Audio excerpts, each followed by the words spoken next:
Faut-il tenter la stratégie zéro Covid en Europe? Des scientifiques du vieux continent appellent à tenter cette méthode qui a fait ses preuves visiblement en Australie, en Nouvelle-Zélande. On pourrait aussi citer le Vietnam ou encore la Chine.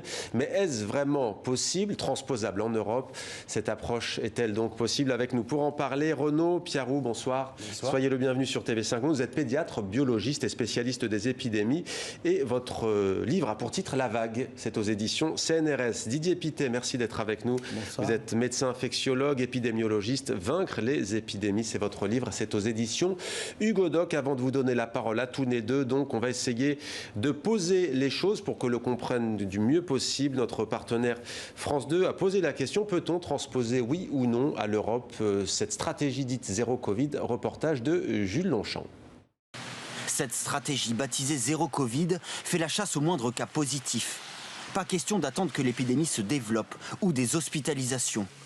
En Asie et en Océanie, plusieurs pays comme la Chine, la Thaïlande mais aussi l'Australie se sont fixés un objectif: 0 cas de Covid sur leur sol. Pour ça, ils n'hésitent pas à appliquer des confinements stricts et très rapides, à contrôler leurs frontières et placer les malades en isolement, sous étroite surveillance. Même si vous êtes cas contact, vous devez vous isoler pendant 14 jours. Et les autorités vérifieront si vous êtes bien en quarantaine. C'est le prix à payer pour éradiquer le virus. Dans les chiffres, la pandémie fait ici moins de dégâts. Le dernier mort en Australie remonte au 28 décembre. En Thaïlande, même constat. Le nombre de cas est 14 fois moins élevé que le bilan français. Mais surtout, le pays ne compte officiellement que 82 morts, contre 82 226 en France. Alors la stratégie zéro Covid est-elle possible en France? Oui, pour plusieurs scientifiques, il est temps de changer afin de retrouver une vie normale. C'est un changement un peu de stratégie, de paradigme presque, parce qu'on n'accepte plus que le Covid circule. On essaie de tout faire pour qu'il ne circule pas et garantir avec cela une vie normale, une vie qui est presque comme celle d'avant. Mais au sein de l'espace Schengen, difficile de contrôler les frontières. Et avec la circulation du virus actuel, cette nouvelle stratégie serait difficilement applicable. Renaud Piarou, zéro Covid en France et au-delà en Europe, est-ce que c'est possible selon vous?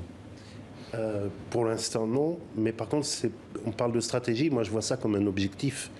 C'est-à-dire qu'on va arriver dans une période, il va y avoir une période difficile, mars-avril, mais après on va arriver avec l'immunisation de la population, le vaccin, la maladie, une saison plus favorable qui est le printemps et l'été, à une période où il y a beaucoup moins de cas. Et là, il faut vraiment faire le maximum pour qu'il n'y ait aucune reprise épidémique. On a loupé l'occasion l'année dernière, on voit quand même le prix qu'on paye pendant cet hiver.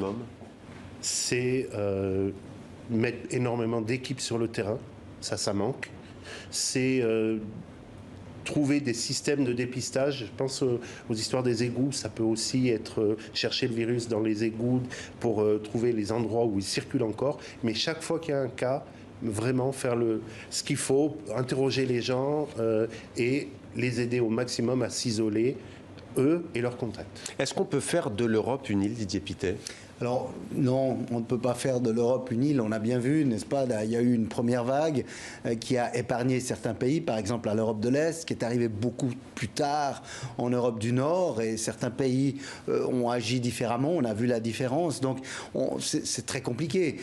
Bien sûr qu'on veut tous réduire le nombre de cas au maximum, et ça on ne peut pas le faire sans des équipes sur le terrain, comme Renaud le dit si bien, qui vont chercher tous les cas, tous les contacts, et c'est un travail énorme. Mais est-ce que c'est pas un peu facile de dire oui, mais attendez, ce sont des pays autoritaires, ce qui est d'ailleurs pas le cas de tous, de dire ce sont des îles. D'ailleurs, prenons la France aujourd'hui, Dunkerque, ce qu'on appelle le Dunkerquois, prenons le département de la Moselle. Pourquoi c'est compliqué d'entrer? Dunkerque, ça fait longtemps, et la Moselle, ça fait longtemps qu'on sait que ça va monter, que ça va partir. Pourquoi on le fait pas? Il faut aussi savoir ce qu'on fait. Vous avez pris l'exemple de l'Australie, de la Nouvelle-Zélande, mais enfin l'Australie a fermé toutes ses universités depuis maintenant plus d'une année.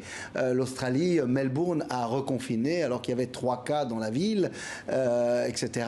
Et donc c'est toute une autre vision, et au fond le prix à payer, bien sûr que vous allez sauver des vies avec ces stratégies, mais le prix économique, ce sera une autre façon de perdre des vies peut-être un jour, et le prix social est considérable. Donc la stratégie c'est la bonne aujourd'hui en France?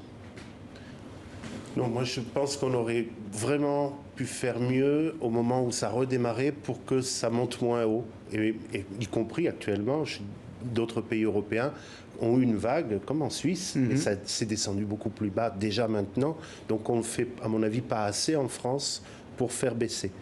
Ce que je voudrais dire, c'est sur cette stratégie zéro Covid, quand même, on va se trouver dans une situation très inconfortable si nous, on continue à avoir le virus qui circule, même à bas bruit, et que l'autre moitié du monde n'a plus de virus. On va être un peu les pestiférés. Un monde à deux vitesses. Ce sera un monde à deux vitesses, mais on sera de le mauvais étage. Hein, qui voudra venir en Europe? Est-ce qu'on peut faire redémarrer le tourisme si une personne qui vient, risque de tomber malade, 2, quand elle va rentrer chez elle, on va lui demander de faire 15 jours de quarantaine. Parce que sinon, ou un passeport vaccinal. Il faut vraiment des vaccins qui fonctionnent très très bien. Mais pourquoi ils ne fonctionnent pas très bien selon vous? Ça dépend lesquels. Donc il y en a des plus ou moins efficaces. Desquels, dites-nous? Le Pfizer, le Moderna sont plus efficaces que l'AstraZeneca, par exemple. Vous êtes d'accord? Oui, tout à fait. Alors, Pfizer, on est tous d'accord là-dessus. Pfizer, Moderna sont très efficaces, de l'ordre de 90-95%. Le vaccin russe est très efficace. On n'a pas encore toutes les données, le Sputnik. On n'a pas encore toutes les données qu'on aimerait avoir, mais certainement que si ces données sont fournies, ce sera un vaccin très efficace. Puis il y en a d'autres qui le sont moins. AstraZeneca l'est moins. Le Janssen sera peut-être un peu moins. Je crois qu'il faut voir ces vaccins comme... c'est une chance d'avoir plusieurs vaccins de toute manière, puisque comme on le voit, le problème actuel, c'est qu'on n'a pas assez de doses de vaccins. Et l'immunité de population, c'est quelque chose qu'on doit obtenir, bien entendu le plus rapidement possible, qu'on peut obtenir parce que les gens malheureusement s'infectent, mais c'est clair que lorsqu'on a la chance que les gens s'infectent sans conséquences graves, si on arrive à maintenir les clusters, on augmente l'immunité de population à terme, et puis évidemment avec la vaccination. Donc les stratégies zéro Covid, en principe, ça veut dire on boucle tout ce qu'on peut boucler de manière... Mais pas seulement, pardonnez-moi de vous couper, Didier Pittet, vous l'avez esquissé tout à l'heure, et on met les moyens, on met le paquet. Ce qu'on ne dit pas assez souvent de ces pays qu'on évoquait, l'Australie, la Nouvelle-Zélande et du Japon, c'est qu'il y a une médecine de ville qui fonctionne, les médecins généralistes, il y a même des infirmières communautaires au Japon. Et d'ailleurs, à ce sujet, on a joint tout à l'heure une responsable à l'OMS, Sylvie Briand, qu'on va écouter, et on se retrouve juste après. Nos systèmes de santé ont été organisés surtout pour des maladies chroniques, des cancers ou des pathologies chroniques, du diabète, etc.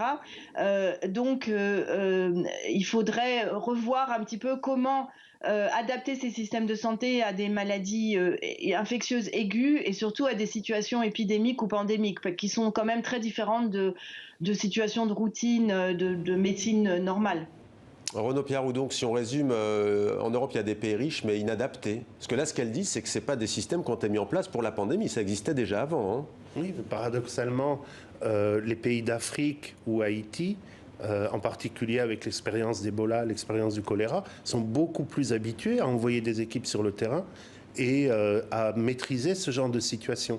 Donc on est en train de s'apercevoir qu'on a à apprendre des pays du Sud pour pouvoir faire. C'est pas simplement les pays d'Asie, c'est pas simplement l'Océanie.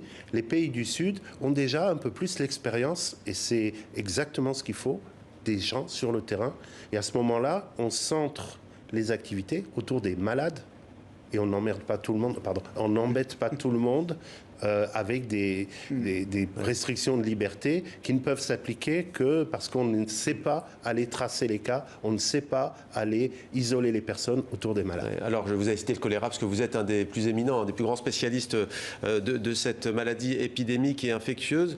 Sur cette question du système de santé, est-ce que la Suisse, par exemple, elle a à apprendre des pays du Sud en matière d'organisation? Tous les pays ont considérablement à apprendre de ce qu'on appelle, et ce que Renaud décrit très bien, l'épidémiologie d'intervention sur le terrain. C'est comme ça qu'on l'appelle.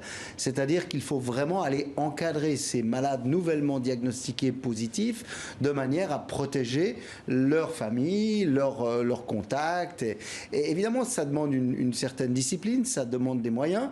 Il n'y a aucun pays en Europe qui a réussi à le faire parfaitement. Certains pays l'ont fait un peu mieux que d'autres.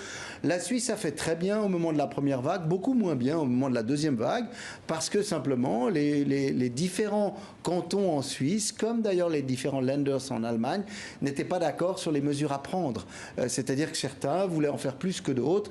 Aujourd'hui, les choses vont un peu mieux, mais on paye encore cette mauvaise gestion de deuxième vague. Et c'est le cas pour pratiquement tous les pays en Europe. Ah, si on vous entend bien, on n'est pas prêt de s'en sortir en Europe parce que les mots sont toujours un peu zéro Covid. En fait, ce qu'ils font aussi très bien, c'est justement de détecter, de tracer, d'isoler. Ce qu'en Europe, on arrive moins à faire. On en revient à ça. Simplement, le contexte a quand même un peu évolué. D'abord, on a eu cet hiver qui est extrêmement pénible. Deuxièmement, la population est quand même beaucoup plus avertie d'un côté, immunisée par la maladie ou par le vaccin. Donc on ne va pas être tout à fait dans les mêmes circonstances. Le virus n'aura pas la même latitude à diffuser.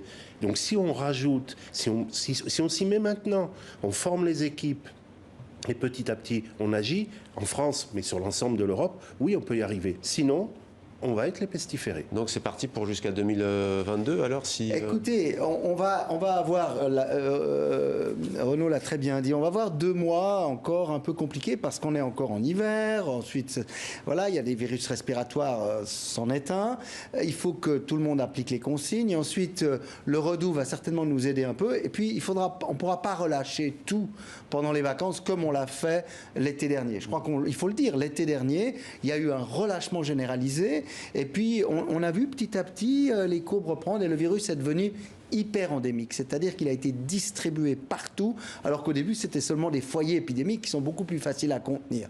Ensuite, on va arriver à la veille de l'automne, et là, pour l'instant, il faut voir si on a des nouveaux variants qui demandent de nouveaux vaccins, etc. On va devoir de nouveau avoir un automne où on fait très attention pour éviter une vague qui, à nouveau... Alors, l'alternative en été, on fait quoi alors? Parce que ça va être, si encore des restrictions, ça va être quoi? Maladie dépressive, pas profiter de l'été? Pendant des jours et des jours, s'il faut fermer tel ou tel café, tel ou tel lieu, telle ou telle discothèque, à supposer que ce soit rouvert, je l'espère, mais si on voit qu'il y a à un endroit un problème, on prend les dispositions tout de suite. Là, on a mis beaucoup trop de temps à chaque fois. Rappelez-vous de l'histoire à Marseille, est-ce qu'on ferme pas, etc. Et pendant ce temps, le virus se développait, se multipliait, si bien qu'on a passé tout un hiver avec un niveau élevé de... Allez, 30 secondes chacun pour finir. La solution maintenant, quelle est-elle? La solution, elle n'est pas maintenant. La solution, elle est chez tout le monde. Parce que rappelons que les consignes de base, aussi simples que l'hygiène des mains, la distance sociale, le port du masque quand on ne peut pas la respecter, et puis aller se faire tester aussitôt que c'est nécessaire, suffit si tant est qu'on l'applique. Il n'y aura plus de transmission de virus. Donc les mesures extrêmes qu'on discute là, c'est à partir du moment où, sur le terrain, on voit qu'il y a des problèmes qu'on doit circonscrire. La vie d'avant, c'est donc fini?